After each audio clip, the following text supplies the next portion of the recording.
सौर मंडल में होने वाली हर चीज किसी न किसी तरह से आपके साथ भी होती है। महाशिवरात्रि की रात में ऊर्जा प्राकृतिक रूप से ऊपर उठती है। आप लेट जाएं तो आप खुद को नुकसान भी पहुंचा सकते हैं। इसलिए उस रात हम उत्सव मनाते हैं। शायद लगभग 6 करोड़ लोग देखेंगे।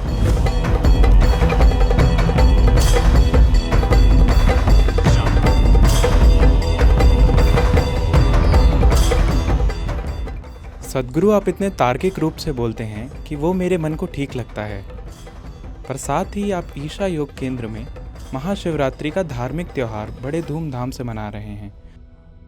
मेरे जैसे युवा व्यक्ति के लिए ये धार्मिक त्यौहार पुरानी रस्मों जैसे लगते हैं। तो मैं जानना चाहता हूँ कि महाशिवरात्रि का युवाओं के लिए क्या महत्व है। धन्यवाद। What kind of festival would you like? आपको किस तरह का त्योहार पसंद है? शायद बस वैलेंटाइन डे या वैसा कोई त्योहार? वो भी धार्मिक है, वो संत वैलेंटाइन का त्योहार है। ठीक है, तो महाशिवरात्रि क्या है?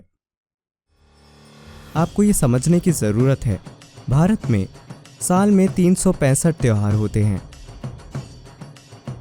हाँ, आज आर्थिक स्थिति ऐसी है और हमने अपने काम और दूसरी चीज़ों को ऐसे व्यवस्थित किया है कि कई त्योहार खत्म हो चुके हैं।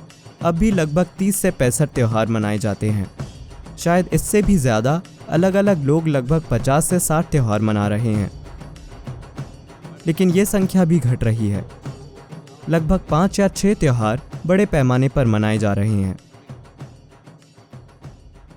तो उनमें से कुछ सामाजिक हैं, उनमें से कुछ धार्मिक हो सकते हैं, बहुत कम धार्मिक हैं। बाकी सभी कैलेंडर से जुड़े हैं। लगभग हर भारतीय त्योहार कैलेंडर से जुड़ा है, यानी सौर मंडल में जो हो रहा है उससे जुड़ा है। हम कुछ ऐसा करना चाहते हैं जो बाकी सौर मंडल की उस दिन की स्थिति के हिसाब से ठीक हो। यह महत्वपूर्ण इसलिए है क्योंकि आप जिसे मेरा शरीर कहते हैं, यानी जो मानव सिस्टम है, वो इसी धरती से निकला है। ज्यादातर लोग इसे तब तक नहीं समझते जब तक आप उन्हें दफन नहीं करते। उन्हें लगता है कि वे कहीं और से आए हैं। नहीं, ये शरीर, इसे बनाने के लिए सौर प्रणाली कुम्हार के चाक की तरह काम कर रही है। तो सौर मंडल में होने वाली हर चीज किसी न किसी तरह से आपके साथ भी होती है। तो सौर मंडल में जो कुछ होता है उसे बहुत ही ध्यान से समझा गया है।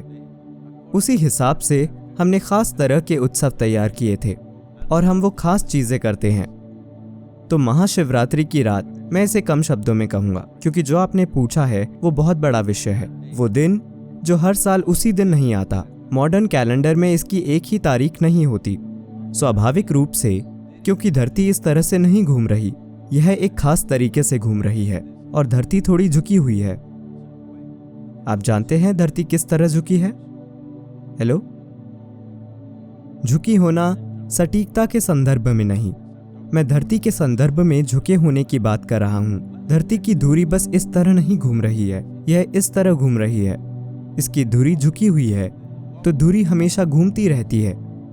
धुरी के घूमने के कारण धरती पर एक तरह की स्थिति बनती है। तो उस दिन विशेष रूप से उत्तरी गोलार्ध में, या सिर्फ उत्तरी गोलार्ध में, ऊर्जा स्वाभाविक रूप से ऊपर उठती है।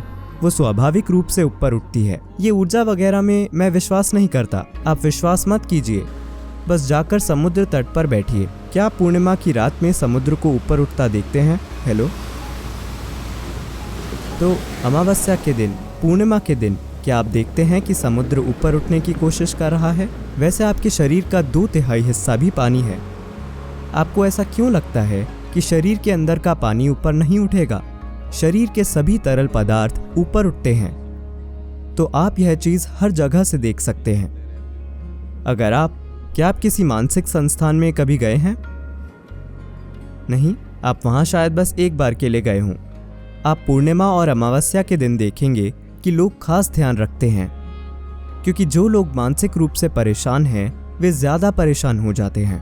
लोग सोचते हैं कि चांद पागलपन पैदा करता है, इसीलिए लूनर और लूनी वगैरह शब्द मौजूद हैं। चांद पागलपन पैदा नहीं करता, वह बस हर चीज को ऊपर उठा देता है। अगर आप थोड़े पागल हैं तो यह आपको ज्यादा पागल बना देता है। आप थोड़े प्रेममय हैं तो यह आपको ज्यादा प्रेममय बना देता है। आप थोड़े ध्यानमय हैं, यह आपको ज्यादा ध्यानमय बना देता है। आपका जो भी गुण है वह बढ़ जाता है। क्योंकि यह सिस्टम में एक तरह का उफान है। इस खास दिन जो दिसंबर की संक्रांति के बाद आता है, 22 दिसंबर सर्दियों की संक्रांति होती है।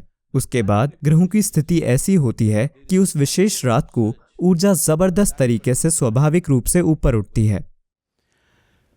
If on that night, if you lie down, उस रात को अगर आप लेटे रहते हैं तो जब ऊर्जाएं इस तरह से बढ़ने की कोशिश कर रही होती हैं तो आप उन्हें एक तरह से रोकते हैं। बात सिर्फ यह नहीं है कि आप फायदे को खो देंगे, आप खुद को बहुत संवेदनशील तरीके से नुकसान भी पहुंचा सकते हैं। ये सब चीजें आपके लिए तभी मायने रखती हैं जब आप एक संपूर्ण इंसान होना चाहते हैं। जब मैं एक संपूर्ण इंसान कहता हूँ तो आप चाहते हैं कि इंसान में जो भी क्षमता उजागर की जा सकती है उसे आप उजागर करना चाहते हैं। अगर आप उस तरह के नहीं हैं कि आप शाम को नशा करके सो जाते हैं तो जो क्षमता मौजूद है आप उसे भी मार देना चाहते हैं, तो ये आपकी मर्जी है। लेकिन अगर आप एक संपूर्ण मानव होना चाहते हैं, आप चाहते हैं कि आपके साथ हर चीज पूरे पैमाने पर हो, तो आप सिस्टम में होने वाले सारे छोटे छोटे बदलावों पर ध्यान देते हैं और उनकी परवाह करते हैं। तो आप सीधे बैठना चाहते हैं। आप चाहते हैं कि आपकी रीढ़ उस रात सीधी खड़ी रहे। जब ऊर्जाएं ऊपर बढ़ रही हों तो आप उन्हें और ऊपर जाने में मदद करना चाहते हैं, न कि ऐसे।